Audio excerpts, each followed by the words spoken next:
दोस्तों, कौन कहता है कि आसमान में सुराख नहीं हो सकते? एक पत्थर तो तबीयत से उछालो यारो। यह एक कोड नहीं है, बल्कि उससे कई गुना बढ़कर है। आपकी सफलता की कोई सीमा नहीं है, बस सफल होने की जिद होनी चाहिए। कुछ सपने पूरे हो जाते हैं और कुछ अधूरे ही रह जाते हैं। नींद में कोई ऐसा सपना आने लगे जो आपकी तकदीर बदल सके, तब आप में उस सपने को पूरा करने की जिद पैदा हो जाती है। आप अपना सब कुछ उस सपने को सच करने में लगा देते हैं। आज की कहानी एक ऐसी व्यक्ति पर आधारित है जिसने अपनी मेहनत और लगन से अपने सपनों को तो पूरा कर लिया, पर भाग्य और नियति को कुछ और ही मंजूर था।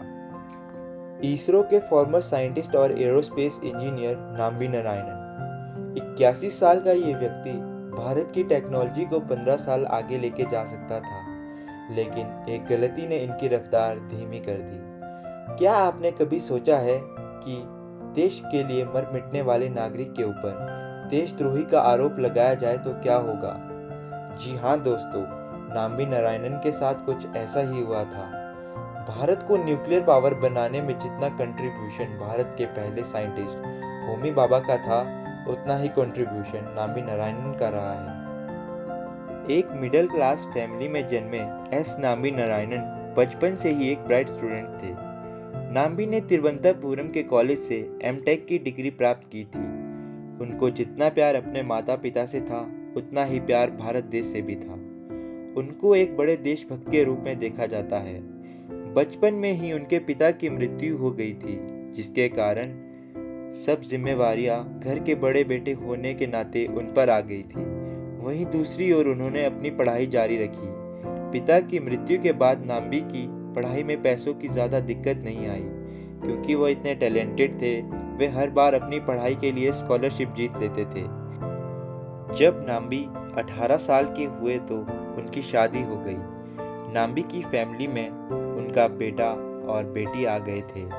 उस टाइम नाम्बी अपनी पढ़ाई कर रहे थे और खर्चा चलाने के लिए उन्हें पार्ट टाइम जॉब भी करनी पड़ती थी। भारत से लगाव रखने वाले नाम्बी नारायणन को नासा से भी ऑफर मिला, जो कि उन्होंने नकार दिया था, क्योंकि वो भारत के लिए स्पेस प्रोग्राम में कुछ बड़ा करना चाहते थे। नाम्बी ने अपनी एमटेक की पढ़ाई के बाद इसरो में अप्लाई किया और इसरो द्वारा भी उनकी एप्लीकेशन एक्सेप्ट कर ली गई। स्पेस में कम्युनिकेशन सैटेलाइट भेजने का बिजनेस बहुत ही प्रॉफिटेबल होता है।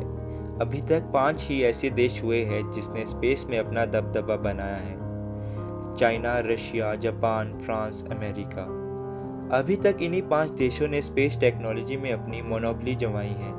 क्रायोजेनिक टेक्नोलॉजी भारत के लिए बनाना आसान नहीं था, इसलिए भारत ने क्रायोजेनिक टेक्नोलॉजी में महारत हासिल देशों से मदद मांगी, जहां से सिर्फ निराशा मिली।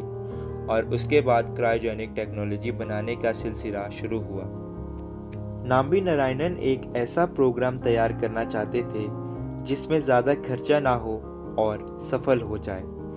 भारत का क्रायोजेनिक प्रोग्राम भारत को हमारे इंडिजिनस के मार्स और मून मिशन के साथ और ऊंचाइयों पर लेके जा सकता था। इस प्रोग्राम को पहले से अवेलेबल होने के कंपैरिजन में और सस्ता बनाया गया था। नाम्बी कहते हैं, इसरो की सक्सेस इसलिए थी क्योंकि हमारे पास अपनी टेक्नोलॉजी को डेवलप करने का एक यूनिक तरीका था। हम शॉर्टकट्स ज़रूर अपनाते हैं, लेकिन तुक्का नहीं लगाते। इससे दूसरी सक्सेस और फेलियर्स को मिक्स करके एक इंटेलिजेंट एनालिटिक इटरेशन तैयार करके इस प्रोसेस में आप बहुत सारे पैसे बचा सकते हैं। भारत के ऐसे पहले साइंटिस्ट जिसने अपने दम पर पीएसएलवी में क्रायोजेनिक इंजन का यूज़ किया, जिसे कि भारत ने डाउट की नज़रों से देखा, जिसकी वजह से भारत सैटेलाइट प्रोग्राम क्षेत्र में 15 साल पीछे हो गया। इसरो से जुड़ने पर नाम्बी को काफ़ी नेम और फेम मिला, लेकिन इसरो से ही दाग लगने का सिलसिला शुरू हुआ। करप्शन और स्पाइन के फेक एलिगेशन में फंसाकर उन्हें जेल में डाल दिया गया, जहां कि उन्हें काफ़ी मुश्किलों का सामना करना पड़ा।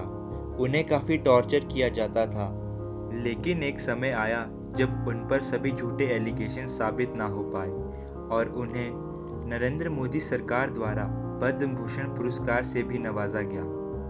आप लोग यही सोच रहे होंगे क्या नाम्बी नारायणन फिर से इसरो में ज्वाइन नहीं कर सकते? नाम्बी कहते हैं, मैं अब यंग नहीं हूँ। मैं बहुत ट्रैवल करता था, मेरी फिजिकल एनर्जी ज़्यादा थी, लेकिन अब और नहीं।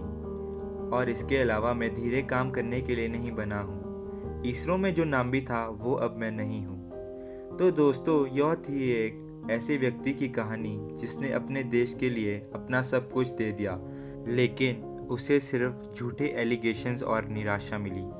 मैं आपके लिए ऐसे किस्से लाता रहूँगा। So please support, like, share and subscribe. Thanks for watching.